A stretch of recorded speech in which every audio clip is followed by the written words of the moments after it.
જો કે મને ગાતા નથી આવડતું, કીર્તિ જેવો ગાયક બેઠો મારે ગવાય નહીં, આ ભૂલ કહેવાય. કીર્તિભાઈ તો બહુ સરસ ગાય છે. અને નારાયણ સ્વામી પછી હું એવું કહું છું કે ગુજરાતને એક એવી હસ્તી મળી છે કે દુનિયામાં આ માણસ એક વખત હજી ડંકો વગાડવાનો છે. ડંકો તો વાગ્યો છે, પણ એની પાસે જે ગાયકીની સૂઝ છે. સ્વર્ગસ્થ ઈશ્વરદાનજીએ મને ખૂબ પ્રેમ અને મને ખૂબ સપોર્ટ આપ્યો છે. ત્યારે જીતુભાઈ વાત કરતા કે આ છોકરાનું એકવાર નામ થશે, મને એમ કે કેદી નામ થશે. જયારે 1000, 2000, 5000, 3000 રૂપિયા મળતા, ઈશ્વરદાનજીએ કીધું કે આ કીર્તિદાન છે, એના અવાજ ઉપરથી મને એવું લાગે છે કે એનું એકવાર જોરદાર નામ થશે. આજે એ શબ્દો સાચા પડે છે. ચારણના શબ્દો 100 વર્ષે સાચા પડે સાહેબ.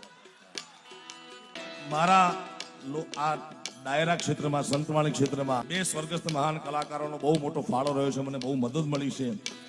એક સ્વર્ગસ્થ જયદેવ ગઢવી અને સ્વર્ગસ્થ ઈશ્વરદાન ગઢવી, એ બે સાથે હું 2-2 વર્ષ રહ્યો છું સાહેબ.